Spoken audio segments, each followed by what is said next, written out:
इस वीडियो के माध्यम से हम लोग रक्तचाप के बारे में जानेंगे। जब हमारा डायस्टोलिक और सिस्टोलिक रक्तचाप नियम से अधिक बढ़ जाता है तो उसे हाइपरटेंशन कहते हैं। ऊपर वाला अर्थात सिस्टोलिक अगर 120 से अधिक हो, नीचे वाला डायस्टोलिक अगर 80 से अधिक हो तो हमें समझना चाहिए कि हमें रक्तचाप है। इसका नाप एक चिकित्सक से ही कराना चाहिए और परंपरागत जो पारा वाला मशीन होता है उससे ही उचित है, क्योंकि जो स्वचालित रक्तचाप की मशीनें हैं, ऑटोमेटिक बीपी मशीन्स, वह बहुत ज़्यादा रिलायबल नहीं हैं, उन पर हम लोग भरोसा नहीं कर सकते हैं। और जब हम लोग रक्तचाप के डायग्नोसिस के लिए अपने चिकित्सक के पास जा रहे हैं तो कुछ समय साथ लेके जाना है। उनके वेटिंग एरिया में जाकर 15-20 मिनट स्थिर से बैठना है। उसके बाद डॉक्टर साहब के केबिन में जा कर के आप उन्हें अपनी समस्या बताएं और डॉक्टर साहब आपका ब्लड प्रेशर नापेंगे।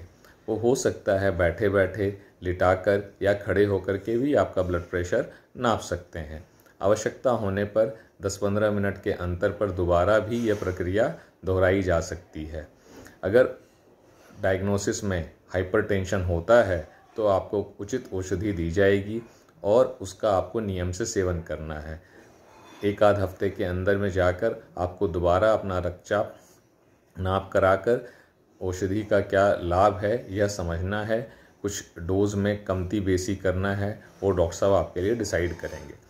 कुछ चीज़ें जो एक आम व्यक्ति को रक्तचाप के समय देखना है वो यह है कि प्रयास करके रक्तचाप नाप कराने जब आप जा रहे हैं तो उसके करीब 1 घंटे पहले से कुछ खाएं नहीं। पानी आप पी सकते हैं, परंतु मादक पदार्थ जैसे चाय, कॉफ़ी, धूम्रपान या सेवन या अन्य कोई मादक पदार्थ भी सेवन ना करें। इससे आपका रक्तचाप फॉल्सली हाई आ सकता है, जो कि आपके लिए ठीक नहीं रहेगा। रक्तचाप नाप कराते समय यह भी ध्यान रखना है कि आपके बाहाँ पर कोई भी कपड़ा ना हो। अगर कोई कपड़ा है तो उसे पूर्णतया हटा देना है।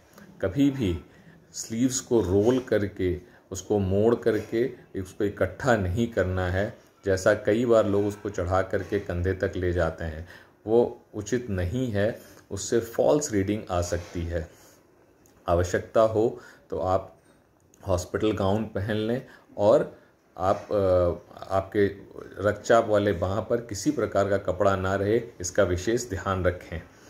रक्तचाप नाप कराने में जो कफ साइज़ है उसका भी बड़ा महत्व है। वह आपके बाँह के मध्य 2/3 भाग को झांपना चाहिए और रक्तचाप में की जो पट्टे होते हैं उसमें एक रबर की थैली होती है जो कि आपके बाँह में इस तरह से लगानी चाहिए, जो कि आपके चिकित्सक लगाते ही हैं, जिससे कि आपके बाँह की जो धमनी है वह और रबर की थैली दोनों का सामंजस्य सही हो और वो बीच में बैठे। नीचे का जो कोहनी वाला मोड़ है वहाँ से आपके जो बीपी कफ है उसमें कम से कम 2-3 अंगुली का अंतर होना चाहिए। उसी प्रकार कंधे का जो जोड़ है वहाँ से लेके जो बीपी कफ है उसमें भी 2-3 अंगुली का अंतर होना चाहिए। ऐसा रखने से उचित नाप आता है। यह भी ध्यान रखना है कि कफ बहुत ज़्यादा ढीला या टाइट ना हो। अगर आपको ढीला या टाइट लगता है तो आप ये बात अपने चिकित्सक को बताएं, वो उसको सही ढंग से एडजस्ट कर देंगे और फिर आपका उचित रक्तचाप आ सकेगा।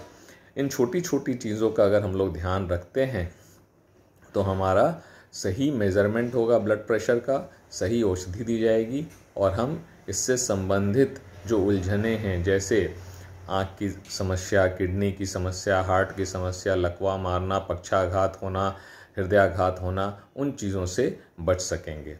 ये कुछ बातें आज आपके साथ साझा करना चाह रहा था। उम्मीद है इससे आपको लाभ मिलेगा। बहुत बहुत धन्यवाद।